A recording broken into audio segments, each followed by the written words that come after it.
আপনি old did মানে পুরাতন দলিল কিভাবে পাবেন বা আপনি পুরাতন দলিল কিভাবে ডাউনলোড করবেন বা কোথায় থেকে পাবেন, কোথায় থেকে সংগ্রহ করবেন, সেই বিষয় নিয়ে আজকের ভিডিও। তো ভিডিওর প্রেক্ষাপটে যাওয়া যাক। প্রথমেই যাব যে wb.registration.gov.in এই অফিসিয়াল ওয়েবসাইটে আসতে হবে আপনাকে। এখান থেকে শুরু হবে আপনার কাজ। তো এই অফিসিয়াল ওয়েবসাইটে এসে একটু নিচের দিকে যাবেন, তারপরে লিজিসি ডিড ভেরিফিকেশন বা উত্তরাধিকার দলিল ভেরিফিকেশন যে অপশানটা আছে এই অপশানে আপনাকে ক্লিক করতে হবে পুরাতন দলিল পাওয়ার জন্য। তো পুরাতন দলিল কীভাবে পাবেন, 2 থেকে 3 রকম আপনার স্টেপ আছে। সেই 2 থেকে 3 রকম স্টেপে কিন্তু আপনি দলিল সার্চ করতে পারবেন এবং সার্চ করার পরে আপনাকে দলিল কোথায় পাবেন এবং আপনার দলিল কি ভেরিফিকেশন আদৌ কি ঠিক আছে কি না সেটাও কিন্তু এখান থেকে দেখতে পাবেন। তো চলুন আমি প্রথমে দেখি যে লিজিসি যে ভেরিফিকেশন এখানে সেল, বায়ার এবং পার্টি নেম এই 3 অপশানে কিন্তু আপনি সার্চ করতে পারেন, অথবা প্রপার্টি ডিটেলস দিয়েও কিন্তু আপনি সেই জায়গা সার্চ করতে পারেন। 2 রকমভাবেই আমি কিন্তু দেখিয়ে দেবো যে আপনি কিভাবে সার্চ করবেন। তো চলুন আমি প্রথম অপশান যেটা দেখতে পাচ্ছেন সেই অপশানে আমি সেল, বায়ার বা পার্টি নেম এই অপশানে কিন্তু ক্লিক করছি পুরাতন দলিল পাওয়ার জন্য। পুরাতন দলিল বর্তমানে বিভিন্ন জেলায় বিভিন্ন রকমভাবে পাওয়া যাচ্ছে। 1985 সাল থেকে কিন্তু এখন পর্যন্ত পাওয়া যাচ্ছে, কিন্তু অনেক জেলাতে কম বেশি কিন্তু এগিয়ে গিয়েছে। তো আপলোড চলছে, আরও পুরাতন দলিল পাওয়া যাবে। এখন লেজিসিটিতে দেখুন, তো আমি এই যে পেজটা দেখলেন বায়ার পার্টি নেম সার্চ করলাম, তো এই অপশানটা কিন্তু আমার চলে এসছে। তো আমি এখানে একটা নাম দিচ্ছি, যে কোনো একটা নাম দিয়ে আমি সার্চ করব যে আপনার দলিল পাওয়ার জন্য। তো আমি এখানে বিশ্বনাথ দিলাম। এবার বিশ্বনাথ পাল বা বিশ্বনাথ কোনাই বা বিশ্বনাথ মোদি যেই কিছু হোক না কেন আপনি সেরকমভাবে সার্চ করতে পারেন বা আপনার নাম দিয়ে আপনি সার্চ করবেন। আমি এটা জাস্ট এক্সাম্পল স্বরূপ দেখাচ্ছি। তো আপনার টাইটেল যাই হোক, টাইটেল আপনি দিতেও পারেন, না দিতেও পারেন, এখানে লাস্ট টাইমে কিন্তু দিয়ে দেবেন। যদি না পান তো শুধু নামটা দেবেন। নামটা দেওয়ার পরে এখানে আমি 1985 সাল দেখাচ্ছি। 1985 সালে আমি কোথায় আমি ডিস্ট্রিক্ট সিলেক্ট করব, ডিস্ট্রিক্ট সিলেক্ট করে লাস্ট নেম ইয়ার দেওয়ার পরে আমি ডিস্ট্রিক্ট সিলেক্ট করে ক্যাপচার দেবো। ক্যাপচার দেওয়ার পরে এখানে ডিসপ্লে করব। যেমন ডিসপ্লে করলে কিন্তু আমাকে দেখাচ্ছে অনেকগুলো নাম আমাকে কিন্তু এখানে শো করছে।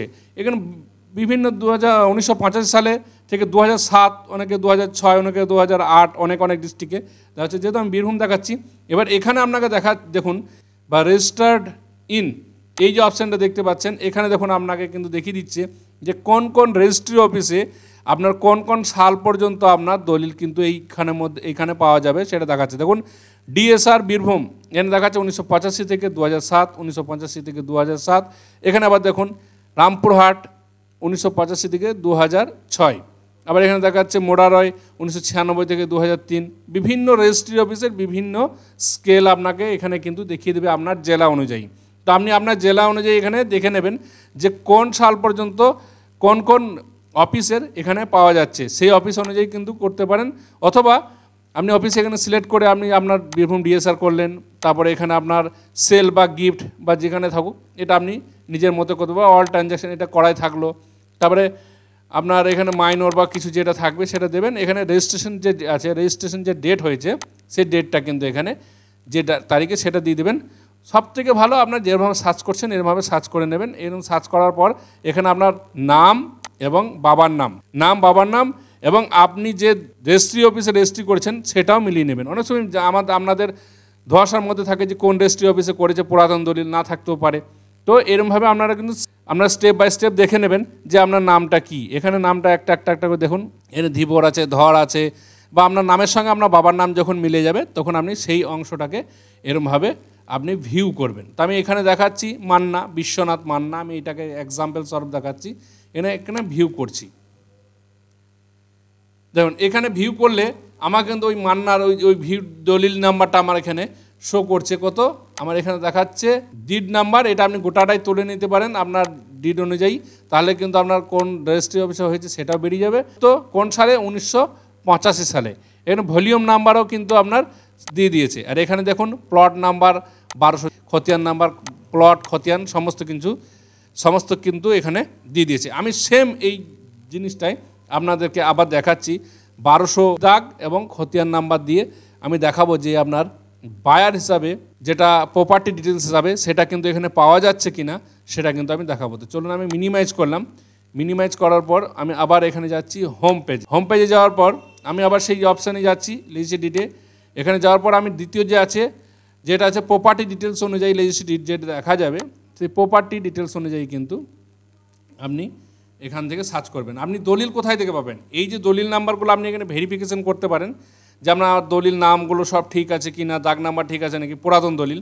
এবং এই দলিলগুলো আপনার যে অফিস অনুযায়ী আপনার দেওয়া আছে, আপনি সেই অফিসে অথবা আপনার নিয়ারেস্ট যেটা সদর অফিস আছে আপনার জেলার, সেই সদর অফিসে গিয়েও কিন্তু আপনি সেখান থেকে কালেক্ট করতে পারবেন কিছু মূল্য দিয়ে।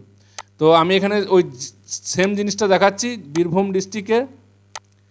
আমি দেখে নিচ্ছি আর একবার কী কী করা ছিল। এটা 85 সাল যেহেতু সার্চ করেছিলাম সেটা, আর আমি যে ডিস্ট্রিক্টের আন্ডারে আছি সেই ডিস্ট্রিক্টে যে সার্চ করব সেই ডিস্ট্রিক্ট সিলেক্ট করে নেওয়ার পর এখানে মৌজা সিলেক্ট করব। মৌজা সিলেক্ট করবো কী আছে আমার, বারুল।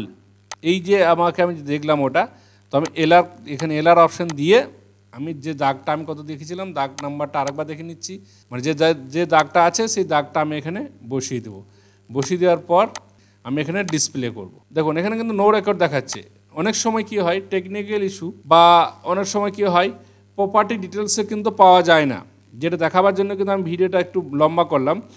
প্রপার্টি ডিটেলসে অনেক সময় কিন্তু পাওয়া যায় না, খুব কম সময়েই কিন্তু প্রপার্টি ডিটেলসে এখানে পাওয়া যায়। আমি এখানে আরএসডি দেখছি, আরএসডি হচ্ছে নাকি, দেখুন আরএসডিও হচ্ছে না, আর সিএসডি তো হবেই না, যেটা অনেক আগেকার।